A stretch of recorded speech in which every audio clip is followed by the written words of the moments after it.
Hello, everybody. I think it's just about 9 o'clock. So I'm getting ready to get started again with another Sunday night ghost stories with spooky Miss T.I. Tonight I have some nice hot spice cider. Good thing too, because I left my window open and we are getting snow, lake effect snow, and wind, and this room is freezing. I finally opened the heat vent just to try to warm it up in here a little bit, but I've got some hot cider. I'm glad I planned ahead. Cheers, everybody. Oh, cheers. Here's to Sunday night spookies. That's so good. It's good to see you all, or I can't see you, but it's good to be here with you and be spending this time in the time of the great pandemic of 2020 through God knows when.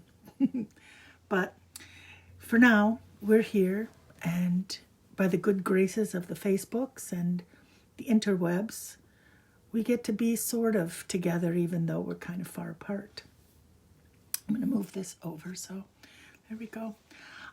Yesterday was, oops, I lost my, there she is.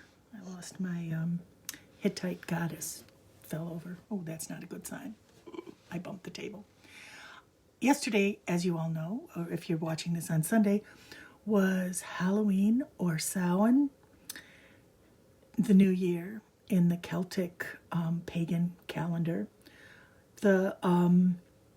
It was also the full moon and a blue moon, meaning that it was the second full moon in October. It was a micro moon, which means that it was far from the earth. We had those super moons where you step outside and it feels like it could just go and touch the moon. Well, this, even though it was big and amazing, and it was a wild night here in Michigan, the weather was changing and the winds were howling and the clouds were just moving so fast in and out, and it was one of those full moon nights that the clouds didn't just sock in the sky but moved, and it felt like lots of things were moving. The wind was moving, the sky was moving, everything was moving. This was quite a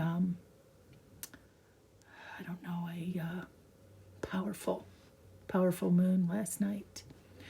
I don't know how you celebrated, if you have children, if you did costumes and parties, or some people did safe trick-or-treating. And I know that here where I live, I wasn't here last night. I'll tell you about that in a minute, but my husband said they had more trick-or-treaters than we've ever had. He ran out of candy and started to dig into other candy stashes that we have, keep around for the twins. But what he set up, he had a PVC pipe about this big around, and we've got 4 or 5 steps up to our porch. So he was up on the porch, and he had this long PVC pipe, and the kids would go down and put their bag underneath the pipe, and he would shoot the candy down this PVC pipe, and it goes shoop and into their bags. And apparently children enjoyed that quite a bit. I know he did. So people were being creative. That's what human beings do. When there are things that thwart us, we find ways to be creative and move through and hopefully past them. So here's to creative Bunsey and his tube. I wasn't here last night because I was invited by my good friend Ruth Ann, who is a mentor. She's an elder, but we're peers. But she is a wise woman and a pipe carrier, and my shaman, my go-to for spiritual clarification. And she invited me to attend this wonderful event last night at a pretty magical place about 45 minutes from here. It was way out in the bush, and it's Earth Wisdom. I believe it's called Earth Wisdom. And there's a woman, Vicky, who lives there and runs this place, and she's built these gathering places for people. And last night was in their pavilion, and as I said, the wind was wild, and she had put tarps up around the side of the pavilion. There was a lot of air still getting through, and they were very kind to me. And well, I'll tell you what the event was. It was a banquet, a ghost supper to honor our ancestors. And they had an elders table, and because I am so old now, I got to be at the elders table, and they put me way over in the corner right next to Grandmother Raven's chair that's an empty seat. And Ruth Ann was next to me, so I was safely social distanced and was able to remain that way through the night. And there was a lot of airflow through there, so thank goodness. But it was a gathering of some pretty remarkable women. I was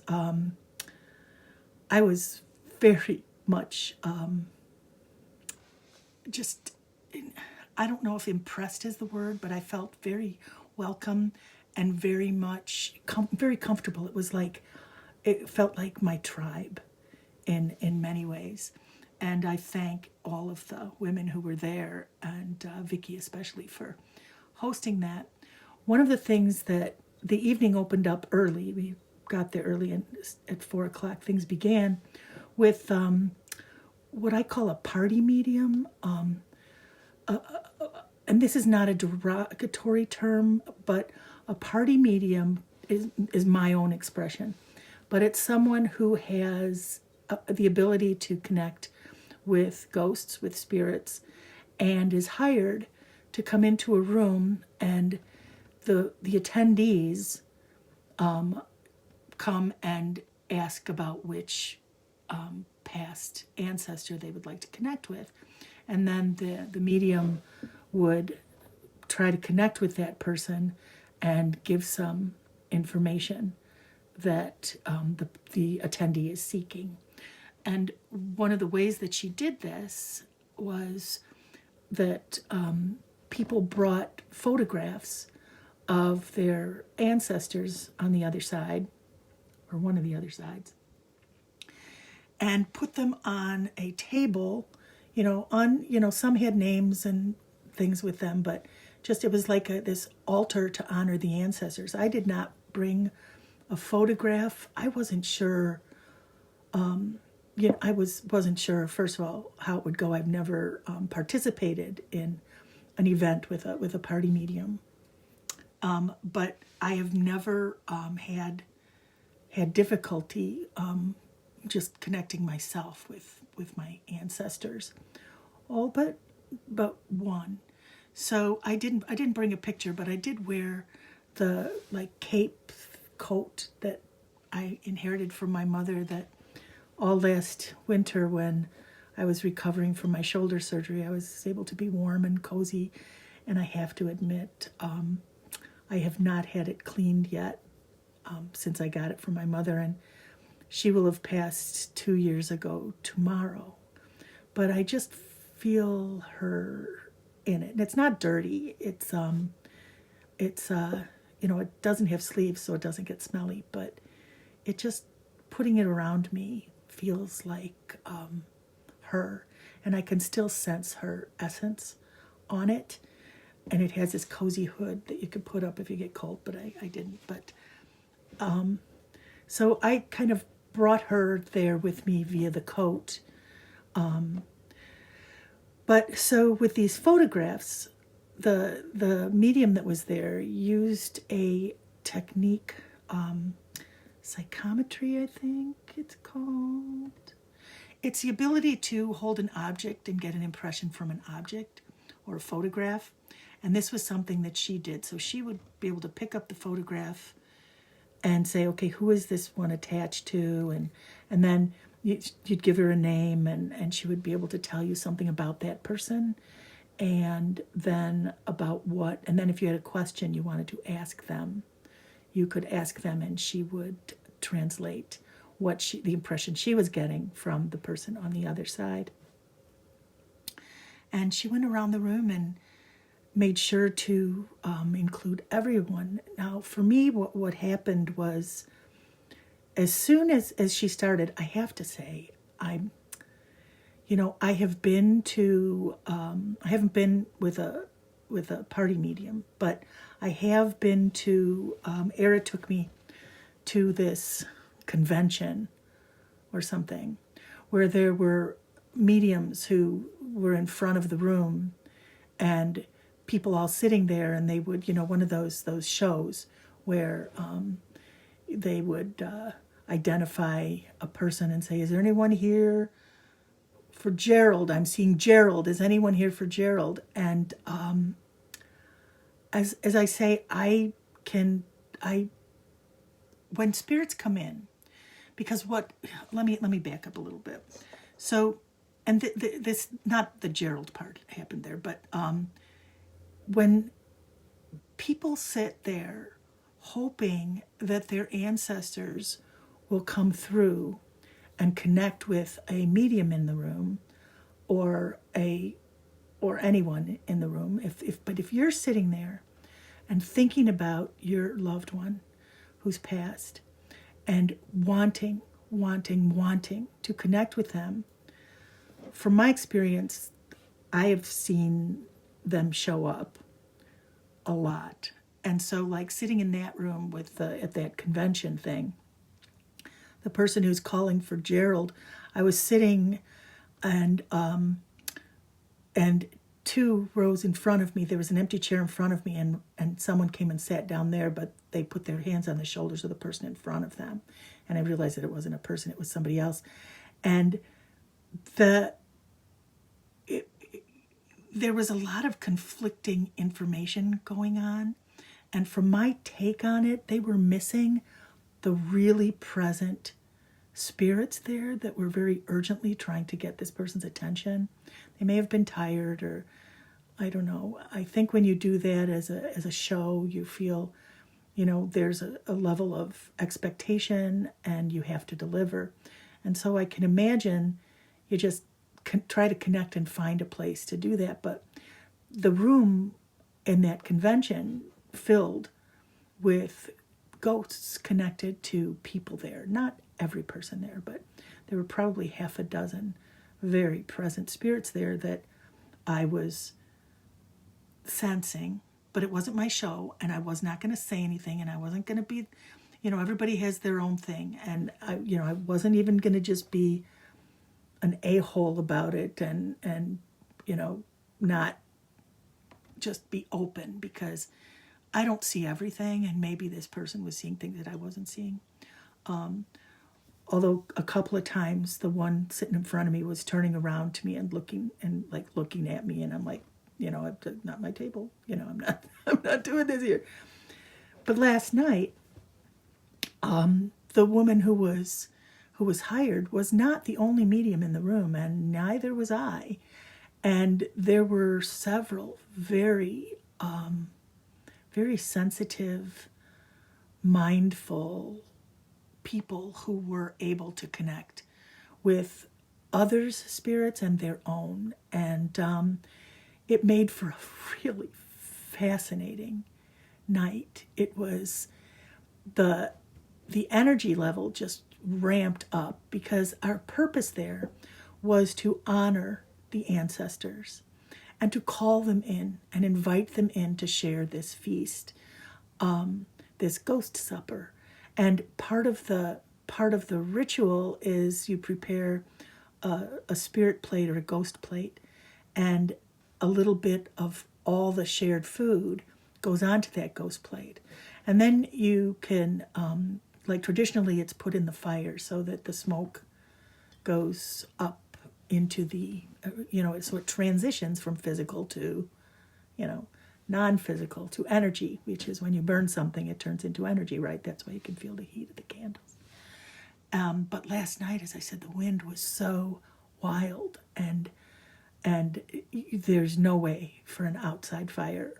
It was too dangerous. They were very wooded in this area, and it could have been, this time of year, there's so much fallen leaves and debris on the forest floor that forest fires are a very real thing. And so we couldn't have an outside fire to burn the spirit plate. And so Ruth Ann said, well, let's just put it outside, maybe even on the fireplace, and let it just be there and let it nourish the creatures, and just accept that our offering is offered to our ancestors, and then also nourishing the creatures. And it was like, well, a perfect solution. See, Ruth Ann. So that's what we did.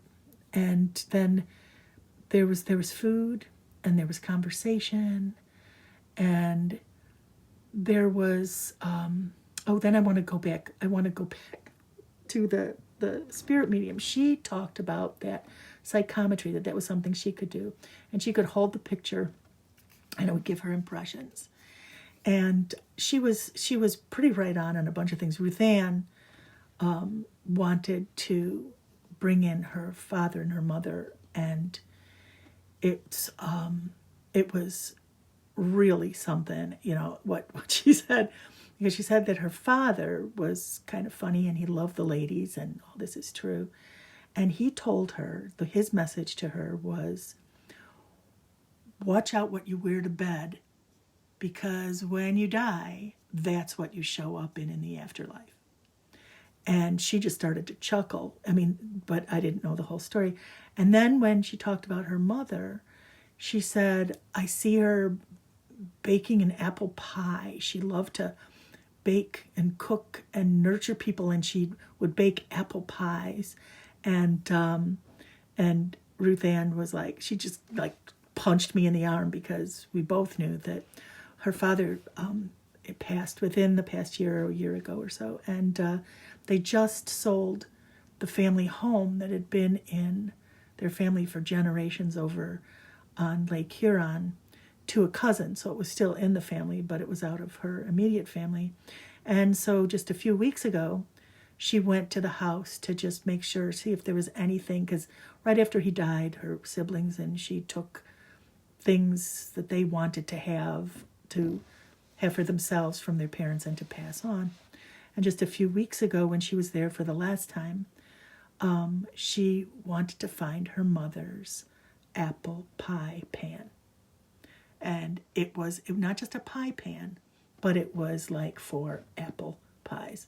So she had just gotten her mom's apple pie pan, and then this medium says that her mom she sees her baking apple pie. And she also told me later, privately, which I'm going to announce to the entire world, that when her father passed away, it was really, really hot. And he was so uncomfortable. He had, an adult, like an adult diaper, because he was bedridden and ready to hit the road. And he wouldn't have covers or anything at all. He just wanted to just lie there just with that on. And his children were all there with him. And so to have him mention about be careful what you wear to bed, because you're going to be wearing that on the other side. And we were laughing, and she said, oh my God, I hope my father doesn't have to spend all eternity just in an adult diaper. And I assured her that what happened was the moment that he left, when you first leave, you look like you did in the bed as you left, or wherever you are, in the car or whatever happens. But that fades, and then you become the self that you want to present. So I assured her that he probably isn't still doing that, although you never know with Roy. So that was pretty profound. And then we did some other things. People talked about ancestors. The elders had a chance to each give a few words of wisdom, just a short words of wisdom. And I'll tell you what, people complain about being old, but to be sitting at an elder's table and to be asked what you think, this is not normal in American culture. Our elders are put aside and out of sight, and are not given an opportunity to speak nearly enough, and not honored nearly enough. And I'm not an ancient one yet, but I am an elder, and it was very lovely and kind to be asked for some words of wisdom, and to listen to the things that the other women had to say to pass on. It was a very powerful night. And then I was able to talk about my book and talk about the process of writing my book, and a little bit about my own experiences with ghosts, with the spirit world, and then read a little excerpt, and was able to connect with some people personally and answer some questions about that. And so today, when I was thinking about, what to talk about, I wanted to tell about last night. I think that ritual is really important, and people do rituals in all kinds of ways. You could do, for most of my adult life, all of my spooky rituals I've done solitary. All of my cross-quarter rituals I always did alone, and I never felt like there was a group that I felt comfortable to, because my rituals are so personal that I just didn't do that. And it was lovely last night to be able to do a Samhain ritual. And if you can find friends to do ritual with, it doesn't have to be pagan ritual. Some of you go to church and get those rituals, and that's awesome. Just so that there's something that you make sacred. You make a space for what is sacred, for what is powerful and important in all our lives. And so that's just my 2 cents with that. But then, so as I was thinking about what I'm going to talk about today, and all of these stories, are real things that have happened to me. That was one of the things that was brought up. I don't make up ghost stories. I don't. The minute that I do, it totally delegitimizes every other story I've ever told. So I will never tell you a ghost story that I made up.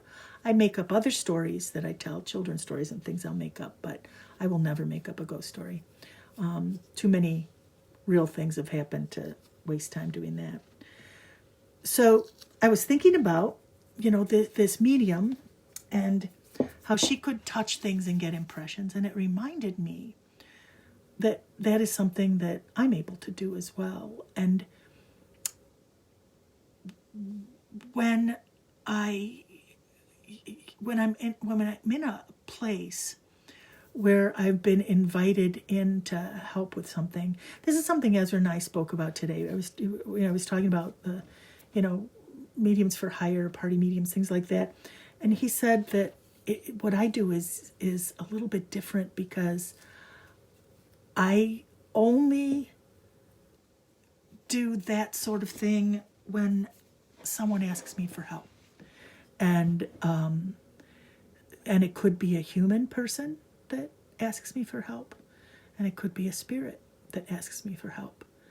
And then I can decide whether or not I'm able to or willing to help. But the types of ways to communicate with ghosts are very varied. And I've spoken to you in other stories about how I get a memory that's not my own when I connect with a ghost. So what I do, if I'm going into a place where someone has said, please come help me, there's scary things happening in my house. First thing I do is I connect to the person, because it's always somebody that I know or somebody that knows someone I know. And I try to connect to that person, and then I connect to the space, and I let whatever is in that house know ahead of time that I'm coming, and that I'm coming to help. I'm not coming to throw anybody out or do anything. So then I will get memories from the person that is haunting, or the whatever is haunting there. And I take those memories with me there and get more often when I'm at the place. And then they go away. I write, I journal my stuff that I do, and that's how I can remember all these stories, because I write them down shortly after. But there are other ways that I connect, not just through the memories, and one is through touching things.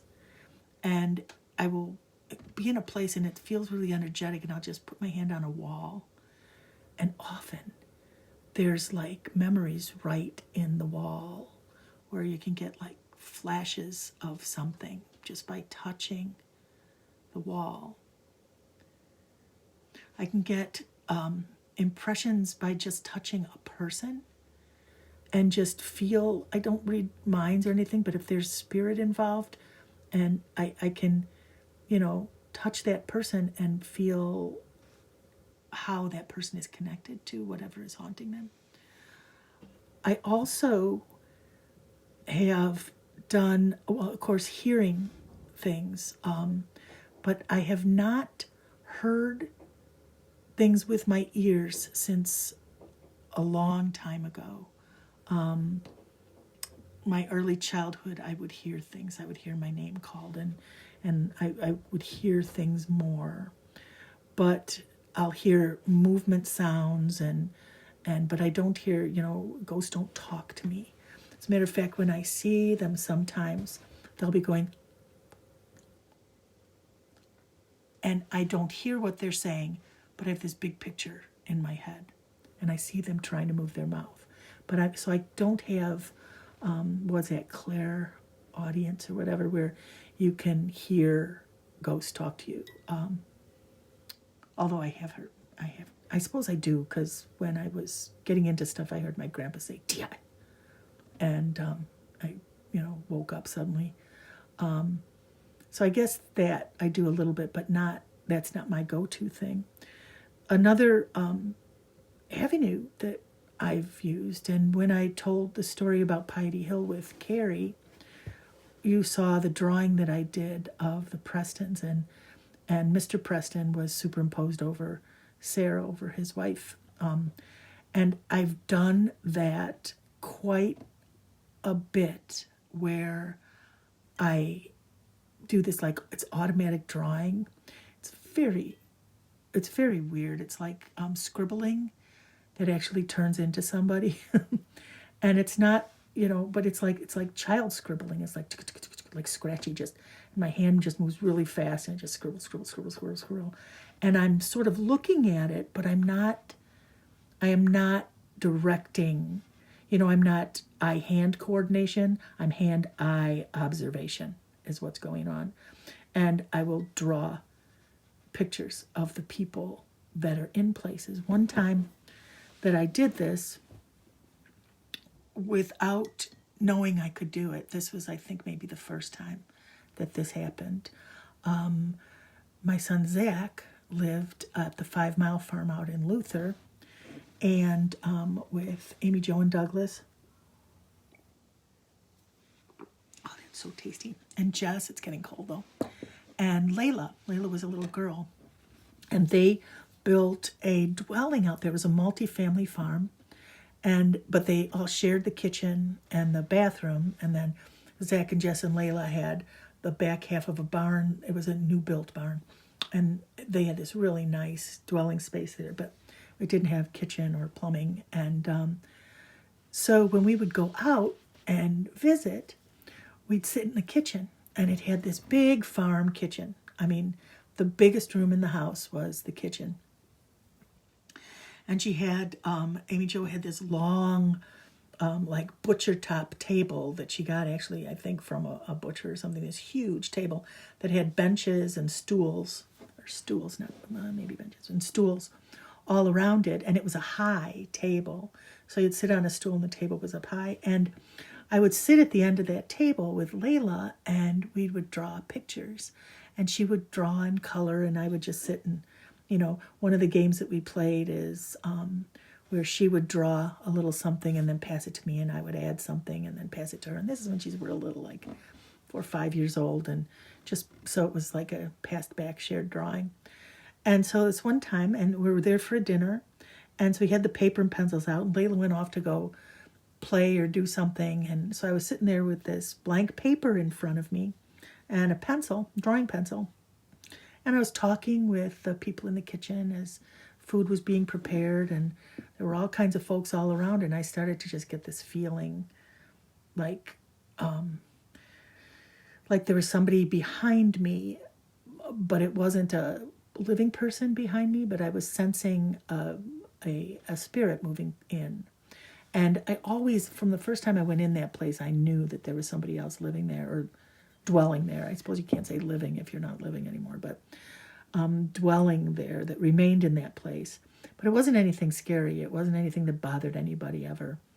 So I'm sitting there, and I'm just holding the pencil and on the paper and just, doing a little shading stuff, just doing, doodling and doing, a value thing where you start super light and then get darker, darker. And all of a sudden, I just felt my hand start to scribble and draw. And I just, and I wasn't, it didn't surprise me. It didn't disturb me in any way. It just started happening. And I just drew. And I'm kind of looking, and I'm also up talking to them while my hand is still going. And I'm, I'm watching this face emerge, and my hand just goes, "It's Herman." And then it stopped. And I went, huh.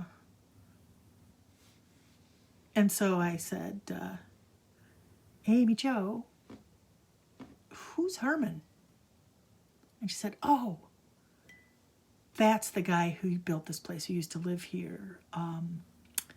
I think he's still here." And I said, "I think he's still here too." I said, "Do you know what he looks like?"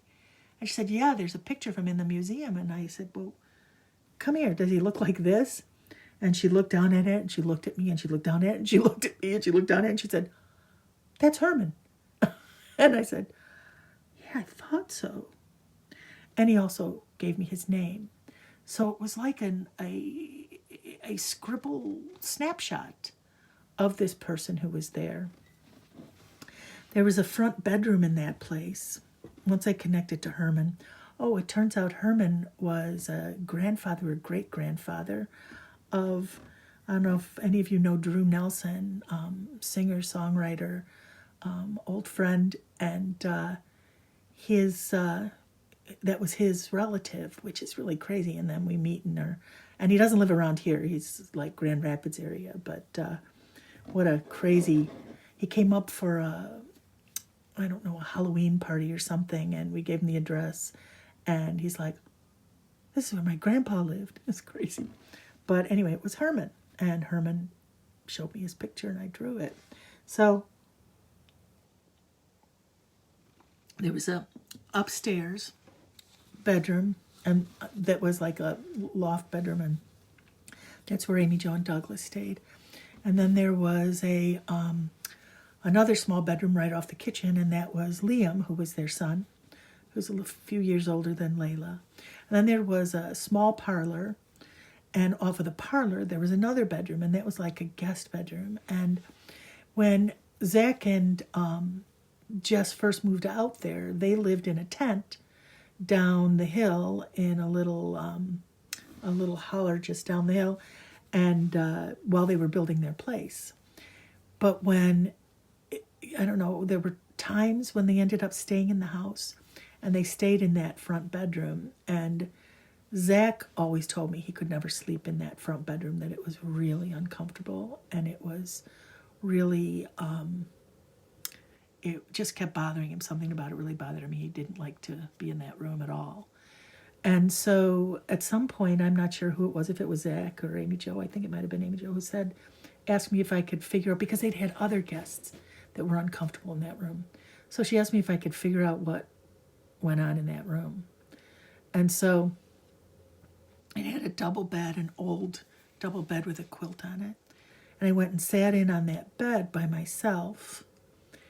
And as I sat there, I heard a man's voice. See, I'm hearing something, but I recalled a man's voice coming in that kitchen door, and the person. Okay, so what I was picking up was there was a person in that bed, and the person in that bed, there was a woman in that bed that I was sitting on, and she was hearing the back door open and shut, and heavy boots, around the kitchen and then go back out. And she was feeling very relieved that he went back out. And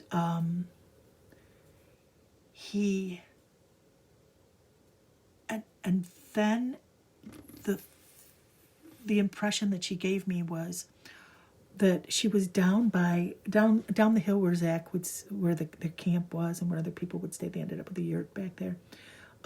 There was also a pond, like a vernal pond. It was a real marshy wetland, but there was also a pond back there. And I saw this woman walking around in that wet area and picking some herbs. Some like bitter herbs is the expression that I got. And then I saw a tea made from these herbs. And then I felt this cramping in my body, and I realized it wasn't me, but it felt like I couldn't catch my breath. It was such intense cramping.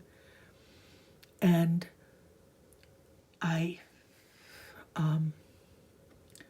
didn't know what it was. At first I thought maybe I needed to just get up and go to the bathroom, that it was overwhelming, but then I realized it was not my body. And so I was able to distance from it just a little bit and get the memory. And the memory that I got was that this was a young woman and that she found herbs to induce an abortion for herself. And I don't know I don't think she died of it, but I think her energy in that room, maybe she did. At first I thought there was someone who died in childbirth there, and then it was like a lost, it was like a spontaneous abort, but it wasn't spontaneous, it was a miscarriage. And convincing everyone that it was a miscarriage, but it was a self-induced miscarriage. And there was a whole lot of remorse and regret and guilt around that. And those feelings were still in that room. All those guilt, remorse, when she heard the man's feet coming in, she didn't want him to find her there with her cup of tea. But she lost the baby. I don't know why. Maybe, I don't know when it was. I don't know the time period because I only heard and felt things. I did not see clothing. But it could have been a time when they were going through hard times and bringing a mouth to feed. Maybe there were other children already involved. Women had no choice in this. And someone had told her about certain herbs that can induce a miscarriage. And she did that. And her energy remained in that room. And so I don't think she was in that room. I just think it was the energy of that. I think Herman was still in the house. But I don't think whoever she is, I don't know who she is, was still in the house. It was something that I needed to see. And then we were able to do some cleansing of it. We rearranged furniture because the bed was in the exact same spot that her bed was. And moved things around a little bit and smoked it, tried to cleanse it just a little, clear the corners, clear the energy, and, brush the walls to put your own energy in to replace that. I don't know if it, I haven't been there in a number of years, but I don't know if it still has that energy, but hopefully not. I don't think there's anyone trapped there. I think it was just like cellular memory in the plaster. Kind of, I don't know what that is. I have no idea what that is. But that was the first time that I drew a picture and then made connections with that person and other spirits in that house. There were other things that happened in that house or on that property. Layla talks about seeing things when she was little that, were weird. Yeah, so other times that I did drawings was another friend asked for help. Kristen and her husband, Jake, live in this beautiful log home right at a big bend in the Pine River west of Cadillac here. And it's a beautiful property. You have to drive way back through the pines and through the woods, and you can feel the energy of the river coming through, and you can hear it. And it's the Pine River is a pretty special river. This is there's a part of it called the Nibishon that was a sacred part according to the Anishinaabe, and it's wild now. It's maintained as a wild river in that part. There are some people along it, but not many. It runs through the Manistee National Forest, but it's just this. It's a fast, cold, magical river, and so Kristen had recently had a baby, and this little baby, her first one, and who's now a big kid, but in his room, he'd go up. The house there was stairs that went up to an upstairs area, and towards the top of the stairs was the nursery. The master bedroom was to the left, and then the nursery was right next to it.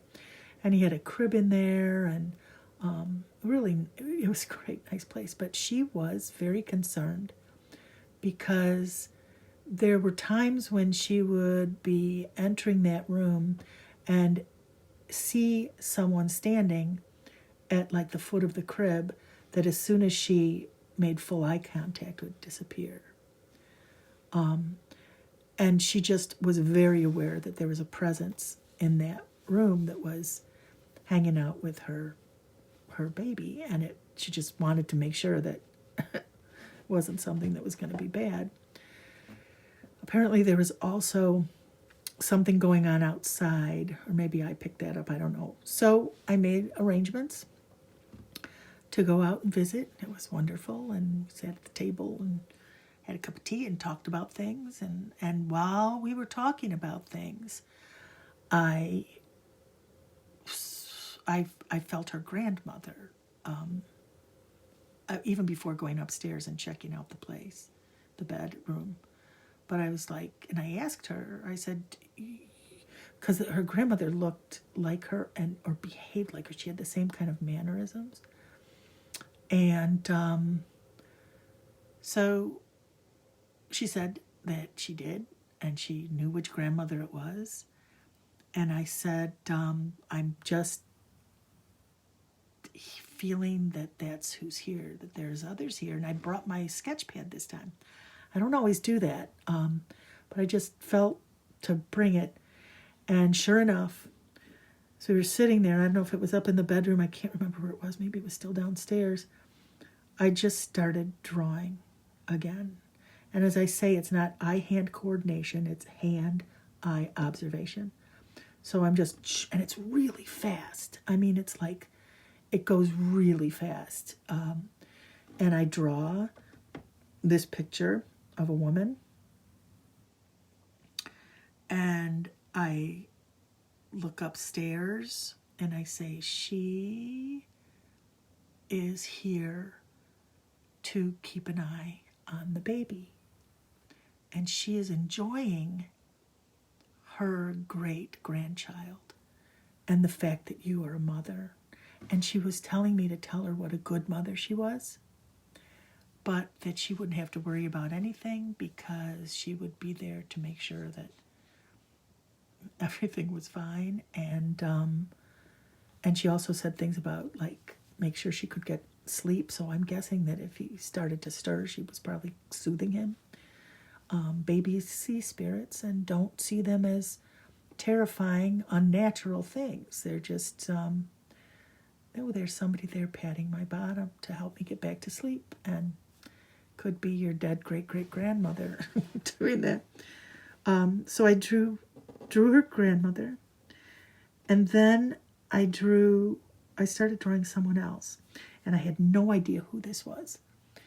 I had no idea who this guy was. He had a hat, I believe, and he was outside, and I got the feeling that he was like a fisherman or a sailor of some kind, and that he just was out there walking the land, and he was somebody who would come there many, many, many times and was still just coming there like at that bend to fish. And I think Kristen still may have these pictures. I don't know if she's watching, but if you're watching this, or if you see this later and you have those pictures, would you do a photo of them and maybe put them up so folks can see what those look like? But that guy was kind of harmless. He wasn't, I don't even know if he was aware of the living people around. He was just kind of moving through space. And then we went upstairs because, to have all this activity in a place like this where there was just a house built out in the middle of nowhere was, unusual. And it didn't feel like, although the great-grandmother was attached to Kristen, it just felt like there was something unusual. There was something drawing energy there. There was something, And so we went upstairs, glump upstairs. And from the end of the hall or something, you could see the river. And what I felt immediately was there was this rushing energy that was just flowing through. And there were all kinds of things that were just grabbing a hold of that energy and coming along with it. And I sensed multiple, like forest spirits, fairy spirits, or wood spirits of some kind, earth, natural, non-human entities that were right on the other side of the river, but that were using where the bend was, were like using that flow of energy. It was like the river would rush and then curve, and that energy, as it would do that, it'd be like stepping into on a hot day, and there's a fan blowing, and you're standing outside of the fan's range, and so you don't feel the wind from the fan. But as soon as you step into the fan, you can feel it. That's what it felt like, and but the energy, and it wasn't like air moving, it was energy that the river was pulling, and then as it turned, it was spreading it all around that place. So a highly energetic place, not a dangerous place, but the kind of place a Sasquatch could come in, probably, Jake. Probably not with all of the activity that's there, with all the boys running around and all the carryings on out at the Robinson place. But it was just, so that was the reason that was coming through there. And that was the other time that I was able to do drawings. There's other ways that all of us can connect with our ancestors.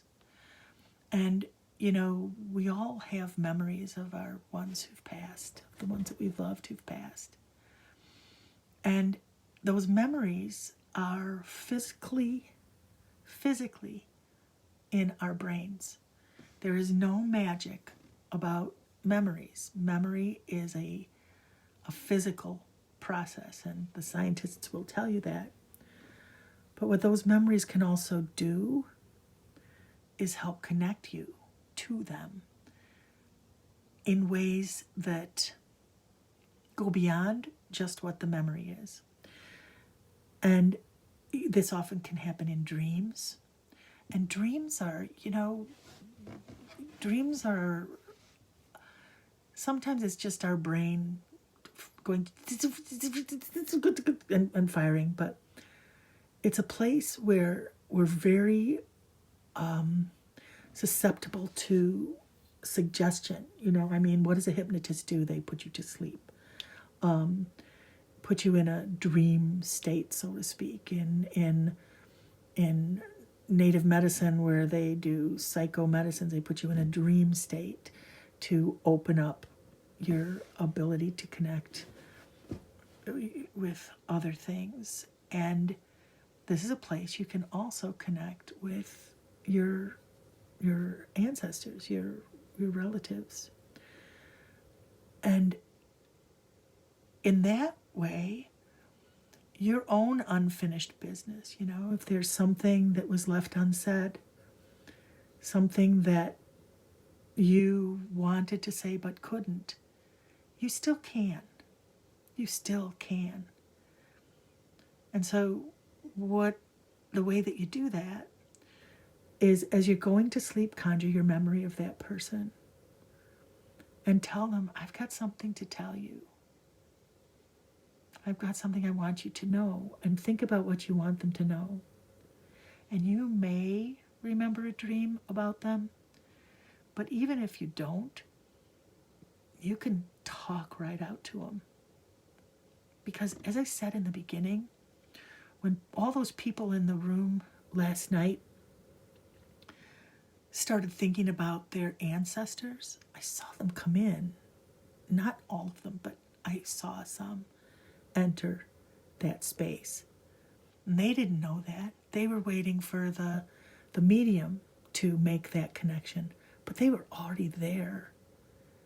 They had pulled them in. The medium is only the interpreter. But your ancestors are there when you need them, when you want to know something from them.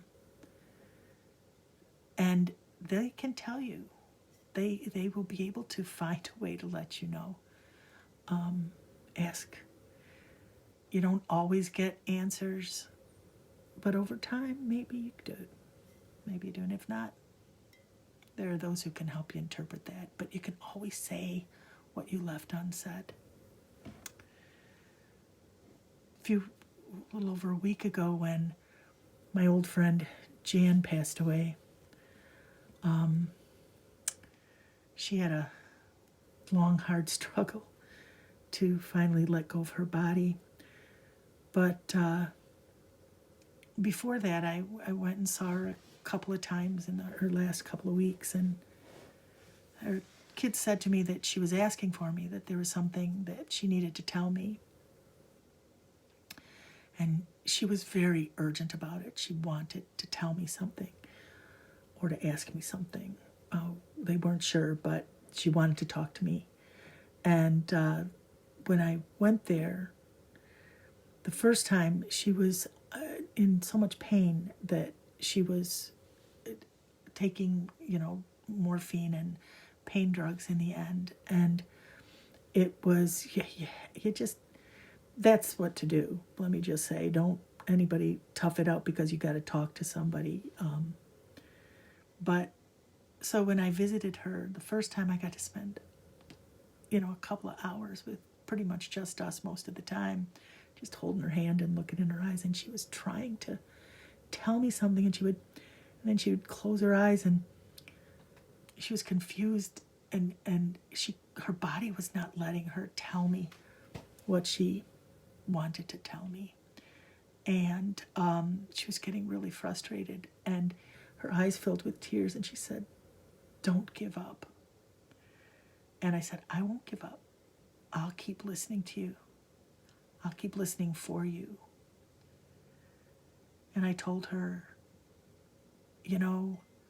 whatever it is you need me to know, right now your body is failing, and your body's not letting you tell me. But you're going to be able to tell me when you no longer have your body keeping you down. And I'll listen. And I'll be here. And I'll listen for you. And I will. And I will keep listening for her.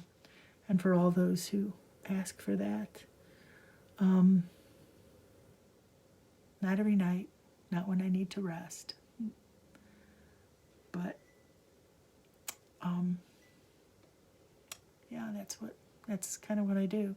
So although these weren't particularly spooky stories tonight, I thought in the spirit of the new year, which Samhain is, did you know that I bet most of you know this already, but the Halloween Samhain was the Celtic New Year, pagan New Year, and the ancient people believed that the year would end at sunset and the new year wouldn't begin until sunrise.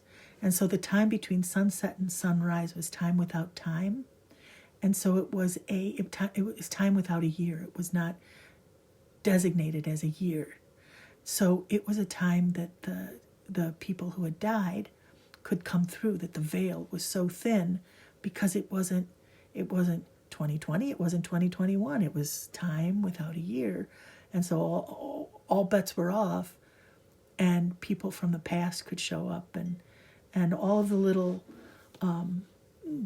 games and things that we do, even carving pumpkins or gourds or turnips initially, was that the folk believed that the spirits would like walk down the road, and your recently dead ancestors would come to your house and looking for things that they missed, for sweets or food or drink or something. And so the people started putting food outside and treats outside for these spirits that were walking past, because if they came in, they may decide not to go, and nobody wants to live with a ghost year round.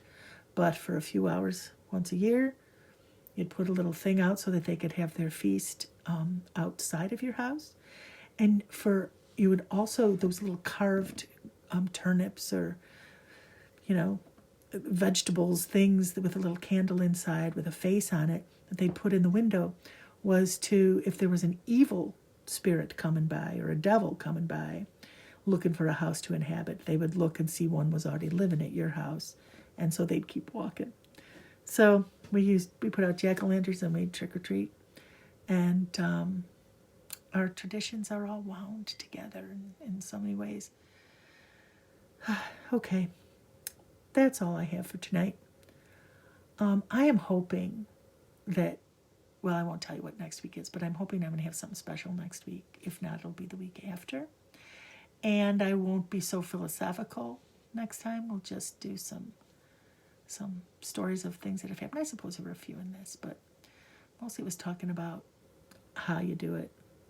Anyway, well, I hope you have a good week. I hope you have a good night. And, oh boy, this is going to be a hell of a week in America. Oh my God. People are on edge. I had a man today in the grocery store. When he was getting close to me, and I said, "Oh, please put your mask up over your nose." His response to me was, "Kiss my ass." And I just looked at him and said, "Shame on you." Because I was feeling like an elder. And then he got real aggressive with me, but I just didn't let that happen. And people are on edge. People are nervous. All sides, no sides. There's so much stress in the air in America right now, between the rising death toll of the pandemic, and there's friends who are suffering right now with it, and some who have passed very recently. It is a real thing, despite what some people say about it. But there's fear, and there's, it's just like with ghosts. People don't want to believe in ghosts because it's too scary. So people don't want to believe in a pandemic because it's pretty scary. But there's all this anxiety and stress out there. And so people will look at somebody as nice as me and tell me to kiss their ass when I kindly ask them to either move away or pull their mask up.